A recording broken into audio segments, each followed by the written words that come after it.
नहीं पाए।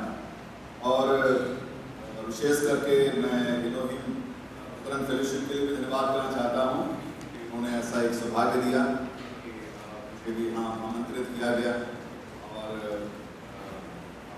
बहुत धन्यवाद करते हैं। भाई ने ऑलरेडी बता दिया कि मेरा रिश्ता पंजाब के साथ कैसा है, तो हम समझी हैं और उम्मीद रखते हैं कि आने वाले दिनों में और भी कुछ हमारे झारखंड के बहने भाई पंजाब के कुछ और भी भाइयों के साथ बहनों के साथ की शादी हो, रिश्ता बने और हम प्रभु में यूँ ही आगे बढ़ते चले जाएं। यारो जो विषय मुझे दिया गया था मैं सीधे उस पर आना चाहता हूँ क्योंकि समय बहुत कम है और विषय काफ़ी लंबा है, तो मैं सीमित समय पर जो बातें हैं मैं आप लोगों के बीच में कहना चाहता हूँ। मेरा जो विषय था मुख्य रूप से कैरेक्टर एंड करियर, मतलब हमारे जीवन का चरित्र, हमारा चाल चलन और साथ ही साथ हमारे जीवन में जो करियर हम चाहते हैं, जो उपलब्धि या जो लक्ष्य को पाना चाहते हैं। एक जवान के जीवन में एक सपना होता है और बहुत कम होते हैं जो उस सपने को साकार कर पाते हैं। मैंने कहा था कि हम बाइबल में से दो उदाहरणों को देखेंगे।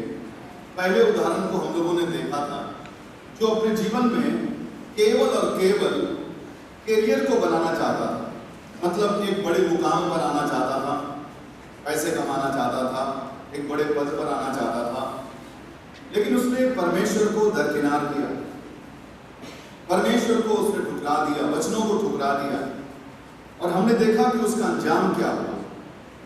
वो उतने बड़े मुकाम पर पहुंचने के बावजूद भी अपने आप को खाली पाया।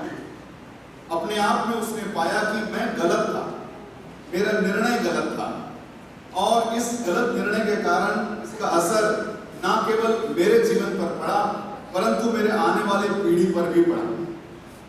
यहाँ पर जितने भी जवान भाई बहन लोग बैठे हुए हैं, मैं आप लोगों से आपसे विनती करना चाहता हूँ, आप जिस दौर से गुजर रहे हैं एक ऐसा दौर है जब आप जिंदगी के बड़े बड़े फैसले करते हैं। अब ऐसे बड़े फैसलों में एक बात याद रखना, जल्दबाजी मत करना, परमेश्वर को प्राथमिकता अपनी जिंदगी में देना। लूत ने जो कार्य किया, लूत ने जो फैसला किया और जिसका अंजाम हम परमेश्वर के वचन में बखूबी बड़े विस्तार से पढ़ते हैं, ये इसलिए बताया गया है ताकि हम उस गलती को ना दोहराएं, वही गलती दोबारा हम ना करने पाए। आज जिस एक और व्यक्ति के बारे में मैं आपके सम्मुख में बताना चाहता हूं, वो एक ऐसा जवान लड़का था जिसने अपने जिंदगी में करियर के ऊपर में नहीं परंतु अपने कैरेक्टर के ऊपर ध्यान दिया। कहने का मतलब है वो जिंदगी में किस मुकाम पर पहुंचना चाहता है, कितने बड़े लक्ष्य को पाना चाहता है, कितना बड़ा इंसान बनना चाहता है, उन तमाम चीजों को ज्यादा ध्यान नहीं दिया, लेकिन उसकी जो जीवन में प्राथमिकता थी वो था परमेश्वर का भय, वो था परमेश्वर। उसके मन का विचार था कि यदि मैं परमेश्वर को अपने जिंदगी में प्रथम स्थान देता हूं तो मेरे जीवन का करियर वो ही तय करेगा और जब वो तय करता है तो अच्छा ही करता है। आइए मैं आपका ध्यान उस जवान की ओर लेकर के आना चाहता हूं और वो जवान कोई दूसरा नहीं, यूसुफ है। यूसुफ के बारे में हम सब परिचित हैं मेरे प्यारे, अच्छी तरह से जानते हैं यूसुफ का जीवन कैसा था। एक चरवाहे का बेटा, भेड़ बकरियों को चराने वाला। आप समझ सकते हैं कि भेड़ बकरियों को चराने वाले की जो जीवनचर्या कैसी होती है, वो किस हालात में रहते हैं। ये बंदा ऐसा ही था, एक जवान लड़का, घर का छोटा बेटा, ऐसा भी नहीं कि बड़ा बेटा, छोटा बेटा, और वो चरवाहे का काम करता था। लेकिन परमेश्वर ने उसको उस हालात से उठाकर सिंहासन पर खड़ा कर दिया। उस मिस्र देश का, उस जमाने में मिस्र देश उतना ही पावरफुल कंट्री था जितना आज अमेरिका, चाइना, रशिया ये बड़े बड़े देश हैं। अब उस देश की कमान उसके हाथ में पहुंच गई। ये छोटी बात नहीं है। एक चरवाहे के लड़के को परमेश्वर ने उस मुकाम पर पहुंचा दिया, मिस्र देश का प्रधानमंत्री बना दिया। लेकिन ये हुआ कैसे? बड़ी ताज्जुब की बात है। परमेश्वर करता है मेरे प्यारे, लेकिन परमेश्वर किसी भी एरो गैरो की जिंदगी में इतना बड़ा कारनामा नहीं करता है। अगर हम चाहते हैं कि हमारे जिंदगी में ऐसा ही कुछ अद्भुत काम परमेश्वर का होने पाए, तो इसके लिए हमारे जीवन को भी वैसा बनाना जरूरी है। परमेश्वर ने यूसुफ की जिंदगी को दूरी से उठाकर बड़े सिंहासन पर बैठा दिया। उसके जीवन में ऐसी क्या क्या बातें थी, ऐसी क्या क्या गुण हम सीख सकते हैं जिसके कारण परमेश्वर ने उसके जीवन में इतनी बड़ी आशीष। आइए एक एक करके हम इन बातों को ध्यान देने की कोशिश करेंगे। हालांकि हम अच्छी तरह से जानते हैं, लेकिन इसके बावजूद भी हम प्रार्थना करें कि प्रभु हमसे बातें करें। मैं आपका ध्यान सबसे पहले उत्पत्ति की पुस्तक उसका 37 अध्याय 37, उत्पत्ति उसका 37 अध्याय और उसका 2 पद मैं चाहता हूं भाई कोई पढ़ दे। 37 का 2, 37 वर्स 2। जब यूसुफ 17 ਵਰਿਆਂ ਦਾ ਸੀ, ਉਹ ਆਪਣੇ ਭਰਾਵਾਂ ਦੇ ਨਾਲ ਇੱਜੜ ਚਾਰਦਾ ਸੀ ਅਤੇ ਜਵਾਨ ਬਿਲਹਾ ਅਤੇ ਜਿਲਪਾ ਆਪਣੇ ਪਿਤਾ ਦੀਆਂ ਤੀਵੀਆਂ ਦੇ ਪੁੱਤਰਾਂ ਨਾਲ ਹੁੰਦਾ ਸੀ, ਪਰ ਯੂਸੁਫ ਉਹਨਾਂ ਦੀਆਂ ਬੁਰੀਆਂ ਗੱਲਾਂ ਉਹਨਾਂ ਦੇ ਪਿਤਾ ਕੋਲ ਲੈ ਆਉਂਦਾ ਸੀ। परमेश्वर इस पढ़ने वचन पर अपनी आशीष दे। यदि आप लिख रहे हैं तो आप लिखना भी उन बातों को, पॉइंट्स को जो मैं बताना चाहता हूं। सबसे पहली बात जो यूसुफ के जिंदगी में सीखने को मिलता है इस पद के आधार पर, वो है परमेश्वर के संग यूसुफ की घनिष्ठता। परमेश्वर के संग यूसुफ की घनिष्ठता, Joseph's intimate fellowship with the Lord. ये कैसे हम जान पाते हैं? देखिए यहां पर ऐसा लिखा गया है कि यूसुफ अपने भाइयों के साथ में चरवाही का काम करता था, चरवाही का काम करता था, भेड़ बकरियों को चराता था। लेकिन हम पढ़ते हैं कि उसके बड़े भाई लोग कुछ गलत काम भी करते थे, उटपटांग जीवन को जीते थे। पता नहीं किस तरह के काम करते थे, ये तो डिस्क्राइब किया हुआ, एक्सप्लेन नहीं किया गया है। लेकिन जो भी कुछ हो, वो कुछ ऐसा जीवन को बिता रहे थे जो सही नहीं था। यूसुफ उनमें से छोटा था, लेकिन उसने अपने जीवन में तय किया कि मैं अपने बड़े भाइयों के समान नहीं बनूंगा।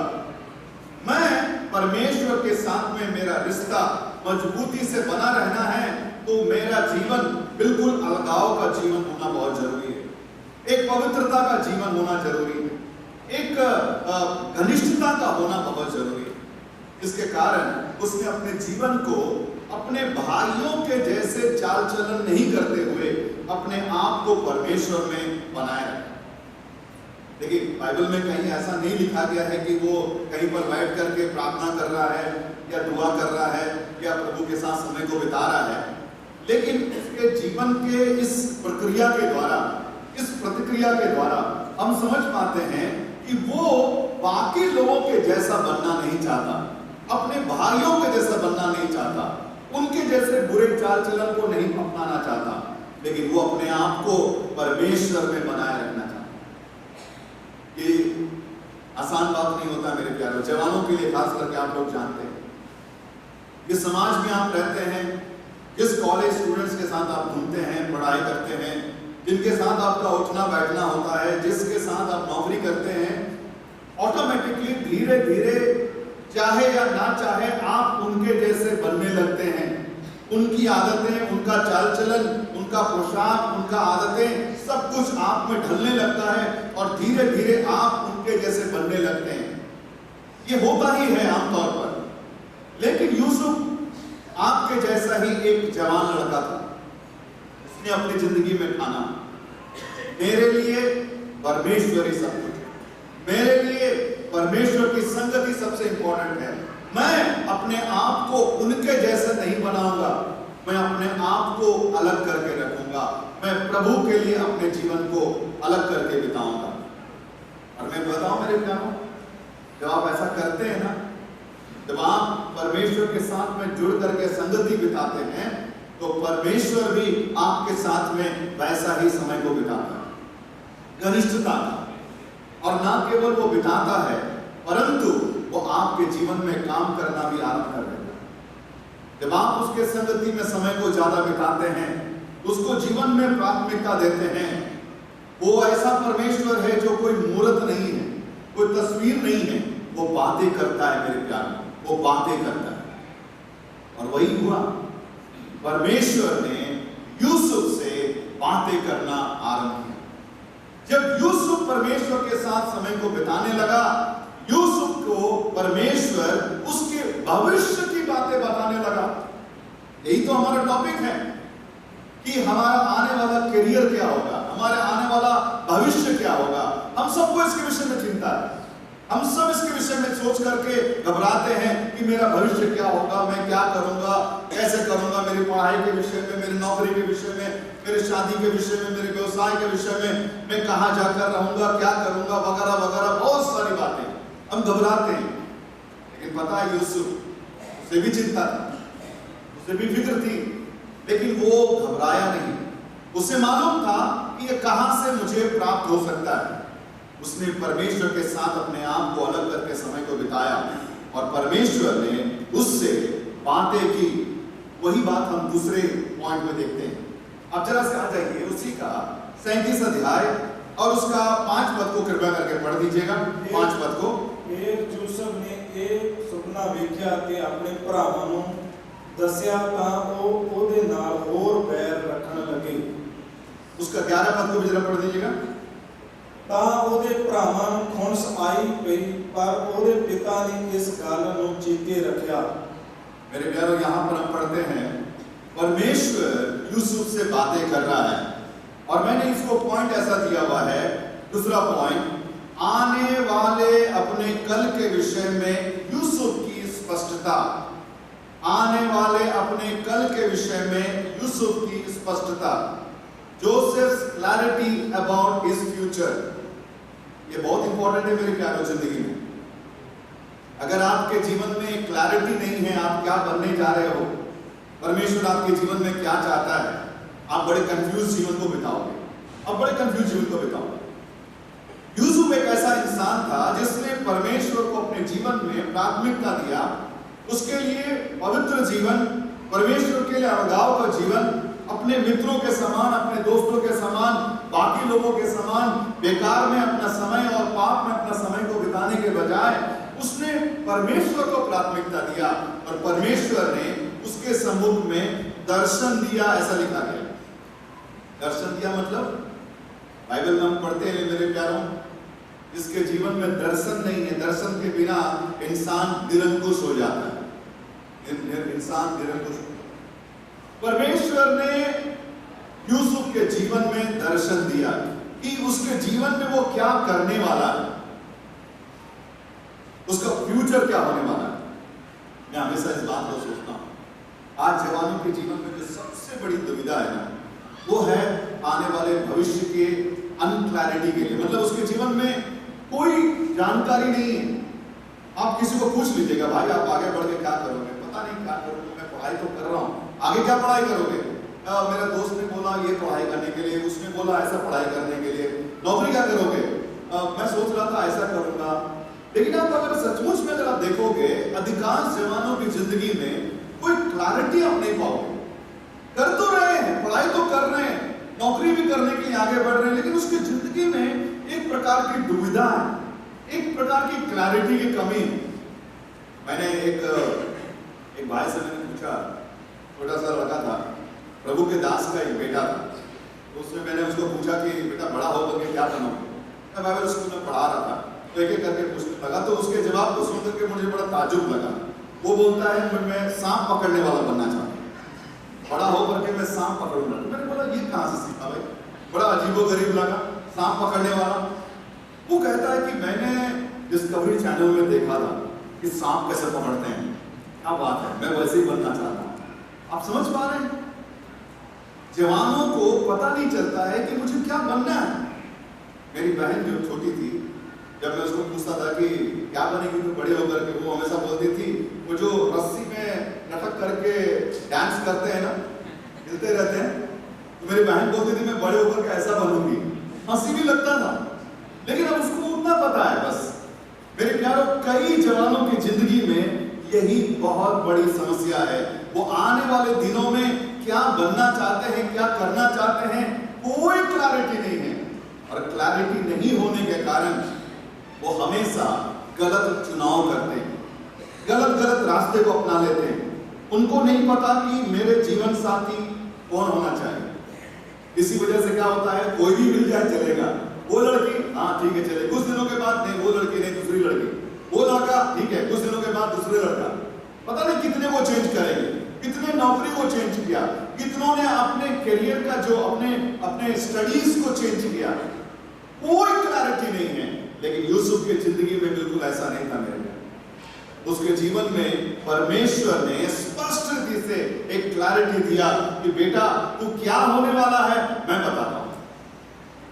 एक वचन को जरा निकालिएगा, नीति वचन की पुस्तक उसका 3 अध्याय, नीति वचन की पुस्तक उसका 3रा अध्याय और उसका 5 और 6 पद को कृपया करके पढ़ दें। अपने पूरे दिल नाल परमेश्वर ते भरोसा रख अते अपनी ही समझ उते अतवार ना कर, अपने सारे राहां विच ओनू पहचान अते ओ तेरे मार्गां नूं सीधा करेगा।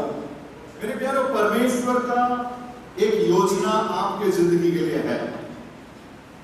आप कौन सी नौकरी करें, आपकी शादी किसके साथ होने पाए, आपका भविष्य क्या होने पाए, आप कहां जाकर के सेटल्ड हो जाए, हर एक बातों को परमेश्वर ने बिल्कुल बड़े स्पष्ट रीति से बना करके रखा है। परमेश्वर ने बिल्कुल योजना को बना करके रखा है। लेकिन इसकी अगर स्पष्टता आपको चाहिए, वो केवल मिलती है जब आप परमेश्वर के साथ ज्यादा से ज्यादा समय को बिताते हैं। परमेश्वर के साथ समय बिताने वाला इंसान की जिंदगी में परमेश्वर उसकी स्पष्टता को देता है। यूसुफ की जिंदगी में उस स्पष्टता को दिया था। एक और बात बता दूं, जब आपकी जिंदगी में आपके भविष्य को लेकर एक स्पष्टता रहेगी ना, वो स्पष्टता आपके जीवन के चाल चलन को भी प्रभावित करेगी। आप अपने जीवन के हर चाल को, अपने भविष्य को मन में रखते हुए आगे बढ़ेंगे और ये आपके जीवन को बड़े बैलेंस करके आपको लेकर के चलेगा। और ये बहुत इंपॉर्टेंट है, क्योंकि अगर एक इंसान की जिंदगी में भविष्य का कोई जानकारी नहीं है तो वो बिल्कुल ऐसा ही चलेगा जिसका मतलब कोई परवाह नहीं है। कई ऐसे जवान लोगों के बारे में पिछले दिनों में एक सर्वे हुआ था, पता चला बहुत सारे जवान लोग आजकल हीरो से ज्यादा विलन को पसंद करते हैं और अपनी जिंदगी में विलन के जैसा बनना चाहते हैं। मेरे को वो विलन बनना है। क्या हो गया भाई? कई लड़कियां ऐसी हैं जो खास करके कुछ हीरोइंस का या बड़े बड़े फिल्म सितारों का नकल करना चाहते हैं, उसके जैसा बनना चाहते हैं, इसके जैसा बनना चाहते हैं, उसके जैसा बनना चाहते हैं, या कहीं पर टीवी में देख लिया या फिल्मों में देख लिया या अखबारों में पढ़ लिया, किसी दूसरे व्यक्ति को उसने ये कर दिया, इसने ये कर दिया। हमेशा एक प्रकार का दुविधा दिल के अंदर में घूमता रहता है, एक प्रकार का धुंध छाया रहता है कि मैं क्या बनने वाला हूं। और जब नहीं बनते हैं ना, क्या होता है? वो बड़े निराश हो जाते हैं, बड़े हताश हो जाते हैं कि मैं ये नहीं कर पाया, मैं वो नहीं कर पाया, मेरा जीवन का क्या होगा, मेरा जीवन तो खत्म है, मेरा घर ऐसा मिला, मेरा परिवार ऐसा था, मेरे माँ बाप ऐसे निकले, अगर वो अच्छा रहता तो वो अच्छा रहता, मेरे जीवन में ये होता तो शायद ये अच्छा रहता। हमेशा हम ऐसी चीजों को मन में सोच सोच करके निराशा में पड़े रहते हैं। लेकिन एक बात बता दो मेरे प्यारों, परमेश्वर का आपके जीवन के लिए एक खास प्रणाली। एक राजा था, उसने एक अच्छा बगीचा अपने बागवान बनाए, एक अच्छे बगीचे को डाला था। एक दिन जब वो बगीचे में गया, उसने देखा कि सारे पेड़ जो है मुरझा गए। उसने देखा बरगद का पेड़ है, मुरझाया हुआ है। बरगद के पेड़ के पास पहुंचा और उसने बोला, बरगद का पेड़ क्यों तू मुरझाया हुआ है? बरगद के पेड़ ने बोला, अरे राजा जी क्या करूं, मैं इतना विशाल हूं, बहुत कुछ इतना बड़ा दिखता हूं, लेकिन मैं अपने जिंदगी में वो नारियल के पेड़ के समान मीठे मीठे नारियल के जूस और नारियल नहीं दे पाता। बोला, इसने राजा नारियल के पेड़ के पास में गया, नारियल के पेड़ को देखा तो नारियल का पेड़ भी मुरझाया हुआ था। नारियल के पेड़ को पूछा कि नारियल का पेड़ तू क्यों मुरझाया हुआ है, तुझे क्या दिक्कत है? उसने बोला, नारियल का पेड़ ने बोला, मैं तो काफी लंबा हूं, लेकिन मैं तो उस लीची के पेड़ के समान नहीं हूं। लीची का पेड़ तो कितना मीठा, कितना स्वादिष्ट होता है, तो इसी वजह से मैं काफी परेशान हूं, मुझे समझ में नहीं आ रहा मैं क्या करूं। लीची के पेड़ के पास में राजा गया और उसको पूछा, लीची का पेड़ तुझे क्या हो गया, तू भी क्यों मुरझाया हुआ है? वो भी मुरझाया हुआ था। लीची के पेड़ ने बोला, मैं तो मीठा फल तो देता हूं, लेकिन मैं उस गुलाब के फूल के समान सुगंध नहीं दे पाता। लेकिन जब राजा उस गुलाब के पौधे के पास में गया, उसने देखा कि गुलाब का पौधा बिल्कुल खिला हुआ था, बिल्कुल एकदम फ्रेश। राजा ने उसको पूछा, बाकी सारे पेड़ और सारे पौधे तो मुरझा गए हैं, तू क्यों इतना खिला हुआ है? उस गुलाब के फूल ने बोला, राजा जी, बरगद के पेड़ को आपने लगाया कि आपको छांव दे, तो आपको छांव देता है। नारियल के पेड़ को आपने लगाया ताकि आपको वो पानी दे, और वो पानी देता है। लीची को पेड़ को लगाया कि आपको मीठा फल दे, वो आपको देता है। गुलाब का पौधा मुझे लगाया कि मैं आपको सुगंध दूं, मैं आपको देता हूं, और जिस कारण आपने मुझे लगाया है, जिस उद्देश्य से लगाया है, मैं उद्देश्य को पूरा करता हूं, इसी में मेरी खुशी है। मैं बाकी के समान बनना नहीं चाहता। मेरे प्यारों, परमेश्वर ने आपको जिस उद्देश्य से इस संसार में रखा है, अब उसमें खुश रहना। केवल यही सोचना कि परमेश्वर की योजना मेरे जीवन में क्या है। एक और पद को जरा निकालिएगा, यिर्मयाह की पुस्तक, उसका 1 अध्याय और उसका 5 पद, 1 का 5। यिर्मयाह 1 अध्याय और उसका 5 पद। ਇਹ ਤੋਂ ਪਹਿਲਾਂ ਕਿ ਮੈਂ ਤੈਨੂੰ ਢਿੱਡ ਵਿੱਚ ਸਾਜਿਆ, ਮੈਂ ਤੈਨੂੰ ਜਾਣਦਾ ਸਾਂ। ਇਹ ਤੋਂ ਪਹਿਲਾਂ ਕਿ ਤੂੰ ਕੁੱਖੋਂ ਨਿਕਲਿਆ, ਮੈਂ ਤੈਨੂੰ ਵੱਖਰਾ ਕੀਤਾ, मैं तेनू कौमां दी नवी मिथ्या। मेरे प्यारों, परमेश्वर यहाँ पर अपने लोगों से वादा करता है, तेरे गर्भ में रचने से पहले ही मैंने तुझ पर चित्त लगाया है। कहने का मतलब होता है, तू अब दुनिया में जन्म भी नहीं हुआ था, तेरे जीवन का पूरा इतिहास मैंने लिख दिया। तेरे जीवन में होने वाली हर एक बातों को मैंने ऑलरेडी तय कर चुका है। बस चाहिए क्या? वो सारी बातों को मैं तुझे बताऊं, तू सुने, तू माने और जीवन में आगे बढ़ने का। परमेश्वर उसे ही अपनी योजनाओं को प्रकट करता है जो उसके निकट रहता है। मेरे प्यार, जो उसके करीब रहता है, जिसके साथ उसकी संगति बनी हुई रहती है, वो परमेश्वर की बात को सुन पाता है। यूसुफ की जिंदगी में उस बात को हम सुन पाते हैं। पहला, परमेश्वर के साथ यूसुफ की घनिष्ठता। नंबर 2, आने वाले अपने कल के विषय में यूसुफ की स्पष्टता। और तीसरी बात जो पढ़ते हैं, उसके 37 अध्याय का 5 पद और 11 पद को एक बार दोबारा पढ़ देंगे। 5 पद और 11 पद, उत्पत्ति 37, 5 and 11। ਵੇਖੋ ਅਸੀਂ ਖੇਤ ਦੇ ਵਿੱਚ ਭਰੀਆਂ ਪਾਉਂਦੇ ਸਾਂ, ਔਰ ਵੇਖੋ ਮੇਰੀ ਭਰੀ ਉੱਠ ਖੜੀ ਹੋਈ, ਔਰ ਵੇਖੋ ਤੁਹਾਡੀਆਂ ਭਰੀਆਂ ਨੇ ਉਹਦੇ ਦੁਆਲੇ ਆ ਕੇ ਮੇਰੀ ਭਰੀ ਨੂੰ ਮੱਥਾ ਟੇਕਿਆ। 5 पद को पढ़ा आपने? 5 पद। ਫਿਰ ਯੂਸੁਫ ਨੇ ਇਹ ਸੁਪਨਾ ਵੇਖਿਆ ਤੇ ਆਪਣੇ ਭਰਾਵਾਂ ਨੂੰ ਦੱਸਿਆ, ਤਾਂ ਉਹ ਉਹਦੇ ਨਾਲ ਹੋਰ ਵੈਰ ਰੱਖਣ ਲੱਗੇ। बस यहाँ पर एक बात को पढ़ते हैं मेरे प्यारों, और वो ये है, यूसुफ उस सपने को देख करके चुपचाप सो गया, ऐसा नहीं लिखा गया है। अपने मुंह को बंद करके रखा, ऐसा भी नहीं लिखा गया है। लिखा गया है कि यूसुफ ने अपने सपने को अपने भाइयों को जाकर के बताया, अपने भाइयों को जाकर के बताया। इसका मतलब क्या है? इसका मतलब यह है, यूसुफ परमेश्वर के उन वायदों को जो परमेश्वर उसके जीवन के बारे में बताया, उसके ऊपर में बिल्कुल भी दृढ़ता से विश्वास किया।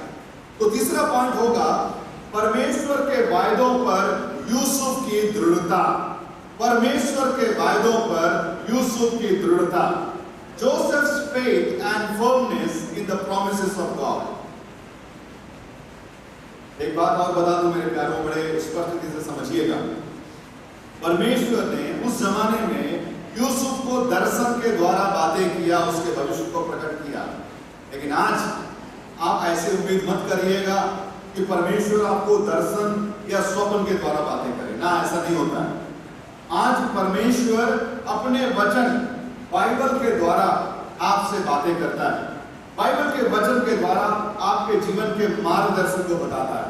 लेकिन उस जमाने में बाइबल नहीं था, इस वजह से परमेश्वर अपने लोगों को दर्शन के माध्यम से बातें करता था। अब आते हैं, यूसुफ अपने परमेश्वर के उन वायदों पर विश्वास करता था और उसको पकड़े रहा, दृढ़ता से पकड़े रहा। ये उतना आसान नहीं होता है। एक बात याद रखिएगा, परमेश्वर जब आपको अपनी योजनाओं को प्रकट करता है, कई बार ऐसा होता है कि आप परमेश्वर की योजनाओं पर पूर्ण रूप से भरोसा नहीं कर पाते हैं। क्यों नहीं कर पाते हैं? क्योंकि परमेश्वर का योजना और आपकी परिस्थिति में कोई मेल जोल नहीं होता है। ध्यान से सुनिएगा, परमेश्वर की योजना और आपकी परिस्थिति में कोई मेल जोल नहीं होता है, जिसके कारण आमतौर पर हम भरोसा नहीं कर पाते। अगर परमेश्वर यूसुफ को बोलता, यूसुफ मैं तुझे, जो चरवाही का काम कर रहा है ना, भेड़ बकरियों को चरा रहा है, मैं तुझे दर्शन देता हूं, कल जब तू बाहर जाएगा तो बहुत ज्यादा हरी हरी घास मिलेगी, पानी मिलेगा और तुमको 1 महीना के लिए चारा मिलेगा। तो बड़ा आसान है उसको विश्वास करना। हाँ चलो भाई, परमेश्वर ने वादा किया है तो चलो घास मिलेगा, पानी मिलेगा, ये विश्वास कर सकते हैं। लेकिन परमेश्वर ने यूसुफ को ये नहीं बोला कि तुझे घास और पानी मैं दूंगा। कि परमेश्वर उसको बोलता है, एक दिन आएगा यूसुफ, तेरे जितने भाई लोग हैं, इंक्लूडिंग तेरे माता और पिता भी, तेरे सब लोग में घुटने टेकेंगे, तू राजा होगा, तू सिंहासन पर होगा। ये बात यूसुफ को परमेश्वर बताता है। अब जरा सोचिए, यूसुफ एक चरवाहा है और परमेश्वर की योजना क्या है कि उसको राजा बनाने का, प्रधानमंत्री बनाने का। दोनों में क्या मेलजोल है? आमतौर पर जब परमेश्वर अपनी योजना अपने लोगों को प्रकट करता है ना, तो हम विश्वासी ऐसे कमजोर हैं, हम यही सोचते हैं ये नहीं होने वाला भाई, ये तो परमेश्वर ने ऐसे ही बोल दिया, ये सब होने वाला नहीं है, परमेश्वर ने शायद ऐसा ही बोल दिया। नहीं, परमेश्वर जो कुछ भी बोलता है वो 100% पूरा भी करता है मेरे प्यारों, क्योंकि यूसुफ उस बात को अच्छी तरह से जानता है। एक पद को जरा से पढ़िएगा, यशायाह की पुस्तक उसका 55 अध्याय और उसका 8 और 9 पद। यशायाह 55 अध्याय उसका 8 और 9 पद। क्यों जो मेरे ख्याल थोड़े ख्याल नहीं, ना थोड़े राह मेरे राह हन, यहोवा दा बात है। जिमें आकाश धरती तो उच्चे हन, तिमें मेरे राह थोड़े राह तो अते मेरे ख्याल थोड़े ख्यालों तो उच्चे हन। मेरे प्यारे, यहाँ परमेश्वर कहता है कि तेरी योजनाएं और मेरी योजनाओं में काफी फर्क है। बात तो सही है।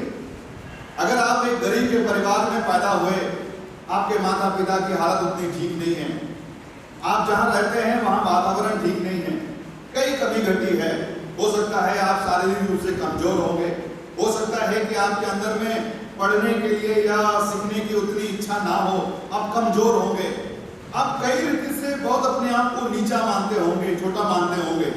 लेकिन अगर परमेश्वर आपको बोलता है कि मैं तुझको ऊंचाई पर लेकर के जाना चाहता हूं, आमतौर पर हम जल्दी भरोसा नहीं कर पाते। क्यों? क्योंकि हमको लगता है कि ऐसा होना संभव नहीं। लेकिन यूसुफ ऐसा इंसान नहीं था। वो जानता था मेरी योजनाएं और परमेश्वर की योजनाओं में बहुत फर्क है। यारो याद रखना, वो परमेश्वर जो यूसुफ का परमेश्वर, वो हमारा भी परमेश्वर है। जब वो योजना बनाता है तो वो हमारी परिस्थितियों को नहीं देखता है, वो धूरी पर से उठाता है, कचड़े पर से उठाता है और सिंहासन पर खड़ा कर देता है। उसे केवल चाहिए और वो ये कि हम उसके वायदों पर भरोसा रखें। यूसुफ भरोसा किया, इसी वजह से जब भी वो घर से बाहर निकलता, सारे भाइयों को जा करके बोलता, अरे भाई मेरे को पता है तुम सब लोग मेरे सामने घुटने टेकोगे, तुम सब लोग मेरे सामने घुटने टेकोगे।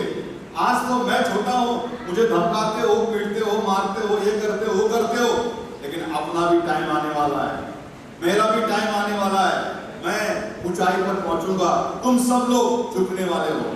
ये यूसुफ का ईमान था, ये यूसुफ का दृढ़ निश्चय था। मेरे प्यारों, अगर परमेश्वर आपसे पूछता है, परमेश्वर जब आपसे बातें करता है, परमेश्वर की बातों पर कितना ईमान रखते हैं, आप कितना दृढ़ निश्चय रखते हैं? हाँ प्रभु जी, मेरी परिस्थिति के आधार पर नहीं, परंतु मैं तेरे सामर्थ्य पर विश्वास करता हूँ, तू मुझे उठाएगा, तू मुझे लेकर के चलेगा, मैं विश्वास करता हूँ। यूसुफ की जिंदगी में ये एक बहुत बड़ा दृढ़ एक निश्चयता था कि परमेश्वर अपने वायदों को पूरा करेगा। 3 बातें हम लोगों ने देखा। नंबर 1, परमेश्वर के संग यूसुफ स्पष्टता। नंबर 3, परमेश्वर के वायदों पर यूसुफ की दृढ़ता। और नंबर 4 जरा से देखेंगे मेरे प्यारों, और वो भी हमारी जिंदगी के लिए सबसे इंपॉर्टेंट है, और वो एक पद में नहीं है जिसके बारे में मैं बता पाऊं, लेकिन आप सब जानते हैं यूसुफ के जिंदगी में बहुत सारे परीक्षाएं आई, बहुत सारे संघर्ष आए, बहुत सारे चुनौतियां आई, और उन तमाम चुनौतियों में यूसुफ एक विजेता के रूप से। तो चौथा पॉइंट मैंने ऐसे लिखा है, परमेश्वर के सामर्थ्य से यूसुफ एक विजेता। परमेश्वर के सामर्थ्य से यूसुफ एक विजेता। मेरे प्यारों, एक इंसान के जिंदगी में, एक विश्वासी के जिंदगी में परमेश्वर अपनी योजनाओं को प्रकट करता है, उसको लिए चलता है, वो विश्वासी उस पर भरोसा भी करता है। लेकिन एक बात आप लिख लेना, नो क्राउन विदाउट क्रॉस। क्रूस के बिना आपके जीवन में मुकुट नहीं मिलने वाला है। संघर्ष के बिना, चुनौतियों के बिना आप कभी अपने जिंदगी में उस मुकाम पर नहीं पहुंचने वाले हैं। अय्यूब कहता है ना, वो मुझे आग से तालेगा तब मैं सोने के समान हरा निकलूंगा। इसका मतलब क्या है? अगर वो आपको आग से नहीं ताएगा, आप पत्थर ही रहेंगे, आप लोहा ही रहेंगे। जब आपके जीवन में परमेश्वर उस आग के अनुभव से लेकर के गुजरता है, आपके जीवन में वो निखार आता है, आपके जीवन में वो चमक आता है। यूसुफ के जिंदगी में भी ऐसी ही बात है। यूसुफ जवान लड़का, अपने भाइयों के समान नहीं बनना चाहता, परमेश्वर पर भरोसा रख करके बड़े घनिष्ठता का उसने जीवन को जिया। परमेश्वर ने उसको क्लैरिटी से बता दिया कि बेटा, मैं तेरे जिंदगी में क्या करने वाला हूं। पूरी रीति से वो जानता था, बिना कोई दिक्कत का, बिना कोई कंफ्यूजन का, वो अपने जीवन को उस लक्ष्य की ओर देख करके आगे की ओर बढ़ रहा था। तीसरी बात जो हम लोगों ने देखा था कि वो पूर्ण रूप से भरोसा करता है कि प्रभु उसके जीवन में जो बोला है वो पूरा करेगा।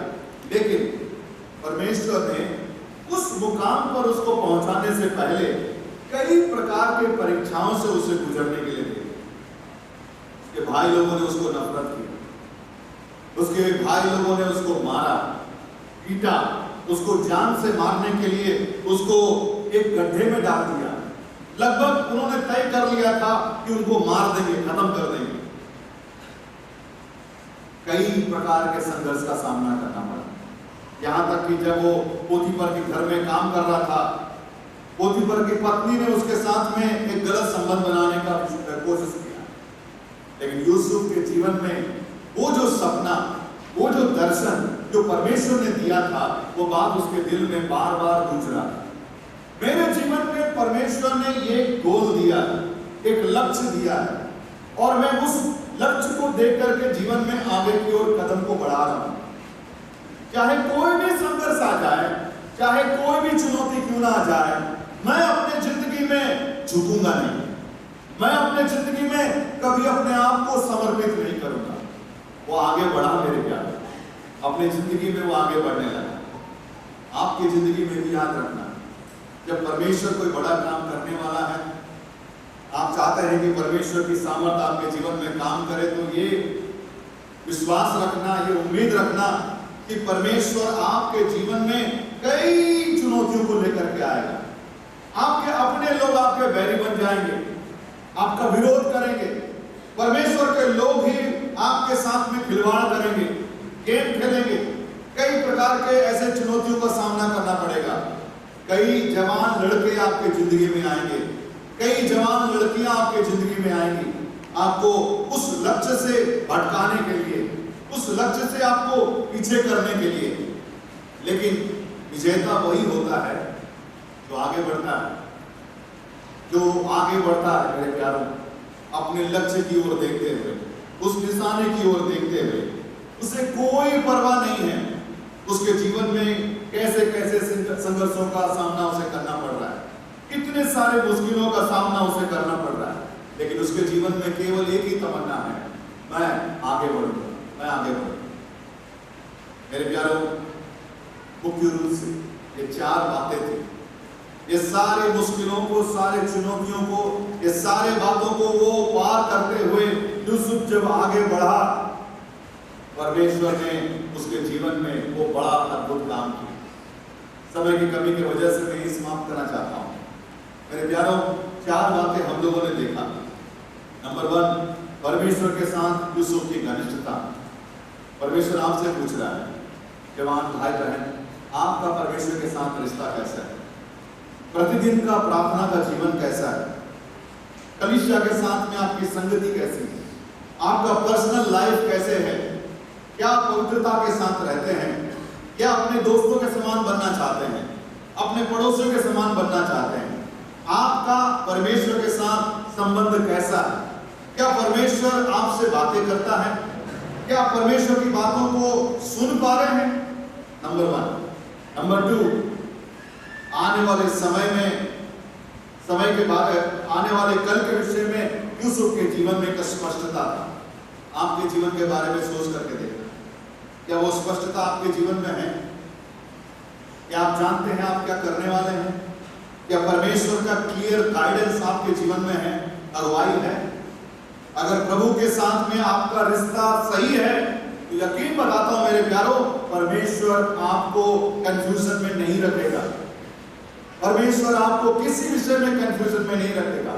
आपको क्या नौकरी करनी है, किससे शादी करनी है, कहां जाके बसना है, क्या करना है, A to Z आपको बिल्कुल स्पष्ट से बताया है। तीसरी बात जो है, परमेश्वर के वायदों पर यूसुफ की दृढ़ता। उस यकीन को आप अपने जीवन में गांठ बांध लेना। दुनिया वाले क्या सोचते हैं, दुनिया वाले आपका मजाक उड़ाएंगे, लेकिन आपके जीवन में एक दृढ़ता रहना जरूरी है। मैं प्रभु के उन बातों पर मैं भरोसा करता हूं, मैं दृढ़ रहता हूं। और तीसरी बात है, परमेश्वर के सामर्थ्य से यूसुफ एक विजेता। एक ऐसा क्षेत्र है ना मेरे प्यारों, बाकी तीनों क्षेत्र में आप पार हो जाएंगे, लेकिन एक चौथा पॉइंट है विजेता का जीवन। ये आमतौर पर हर एक से नहीं हो पाता है। कितने लोग हैं जो बीच में चलकर गिर जाते हैं, बीच में ही रुक जाते हैं, उस लक्ष्य तक नहीं पहुंच पाते हैं।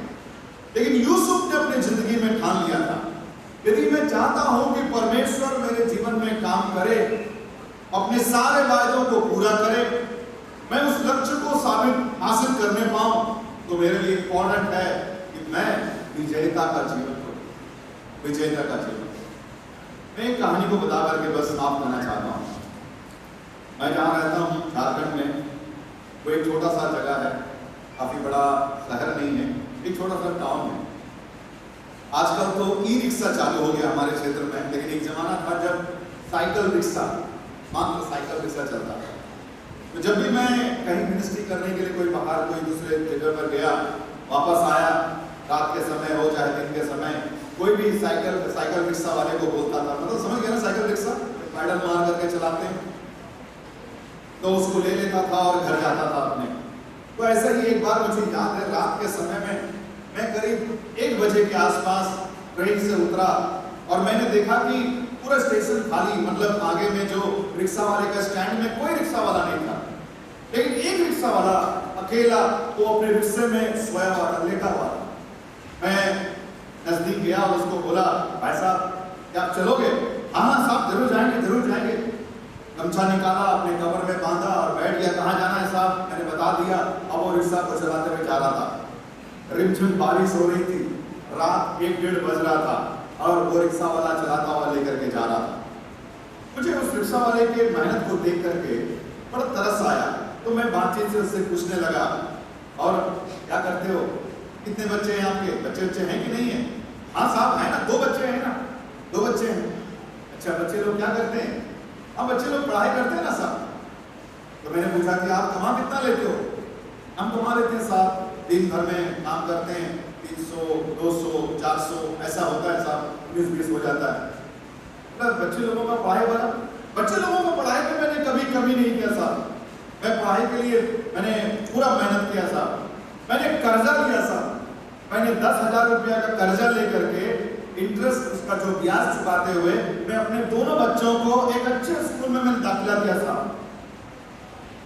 मैंने बोला अपने बच्चों को क्या बनाना चाहते हो, क्या बनाना चाहते हो अपने बच्चों को? जो बोला ना मेरे दिल को थी, मैं बोला मैं अपने बच्चों को अपने समान नहीं बनाना चाहता साहब, मैं अपने बच्चों को अपने समान बनाना। और इसी वजह से मैं मेहनत, मैं कमाता हूँ, मैं रात भर उठ करके जब सब सो जाते हैं मैं मेहनत करता हूँ, मैं कमाता हूँ, मैं रात और दिन खून पसीना एक कर रहा हूँ केवल इसलिए कि मैं अपने बच्चों को एक बड़े मुकाम पर देखने पाऊँ। मेरे प्यारों, एक इंसान को जिंदगी में बढ़ने के लिए ना, एक बड़े मुकाम पर पहुंचने के लिए एक बलिदान की जरूरत है, एक बलिदान की जरूरत है। यूसुफ एक ऐसा इंसान था जो बलिदान देने के लिए तैयार था। प्रभु ने मुझे बताया मुझे क्या बनना है, प्रभु ने मुझे स्पष्ट रूप से समझा दिया। अब उस जगह को पहुंचना ये मेरे ऊपर छोड़ दिया है। चुनौती चाहे जो भी हो जाए, समस्याएं चाहे जो भी हो जाए, कठिनाई चाहे जो भी हो जाए, लेकिन मैं झुकूंगा नहीं, मैं झुकूंगा नहीं। मेरे प्यारों, आपकी जिंदगी में परमेश्वर आपके जीवन में बहुत आगे आपको बढ़ाना चाहता है, लेकिन कई बार परमेश्वर कुछ भी असहाय हो जाता है।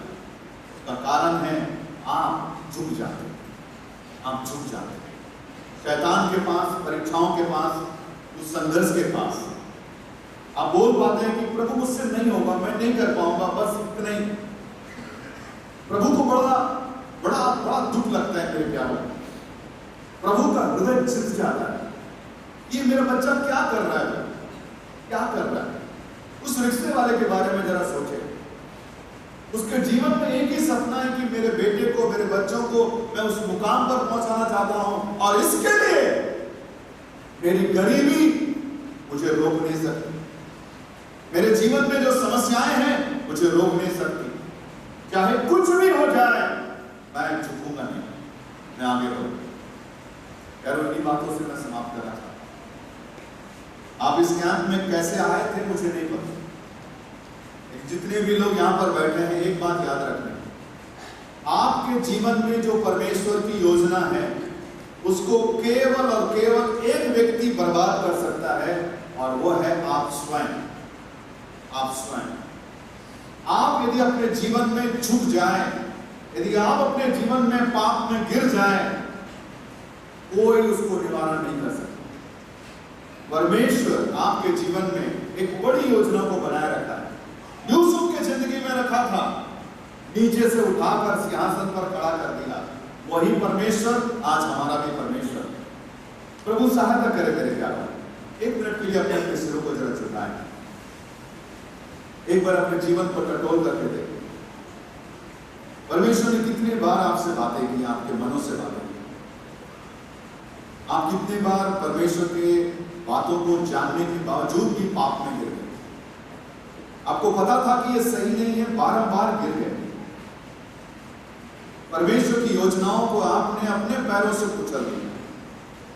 परमेश्वर को दोष देने के लिए हम लायक भी नहीं। क्या आज प्रभु को बोलेंगे, हे प्रभु मुझे क्षमा कर, मैंने जानबूझ करके तेरे दिल को दुखाया है, मुझे भी यूसुफ के समान बना प्रभु, मैं उस दर्शन को अपने दिल में रख करके आगे बढ़ने वाला बनूं। चाहे कोई भी संघर्ष हो, चाहे मेरे जीवन में कोई भी पाप हो, कोई भी रुकावट हो, आज तक तो मैं गिर गया, लेकिन आज के बाद मैं झुकूंगा नहीं, मैं झुकूंगा नहीं। मुझे सामर्थ्य दे प्रभु, मुझे अनुग्रह दे प्रभु। मैं कमजोर हूं, दुर्बल हूं। यूसुफ का परमेश्वर तू मेरे सामने, मेरी सहायता। हमारे अनुग्रहकारी प्रेमिता परमेश्वर, हम तेरा धन्यवाद करते हैं। तू हम जैसे निर्बुद्धि, अयोग्य, तुच्छ लोगों को सिंहासन पर बैठाना चाहता है, लेकिन हम अपने जिंदगी में हमेशा आपको सर्वदा करते हैं, आपके सम्मुख झुक जाते हैं। प्रभु आज यूसुफ की जिंदगी से 4 बातों को हम लोगों ने देखा। हमें भी ऐसा ही विजेता बना प्रभु जी।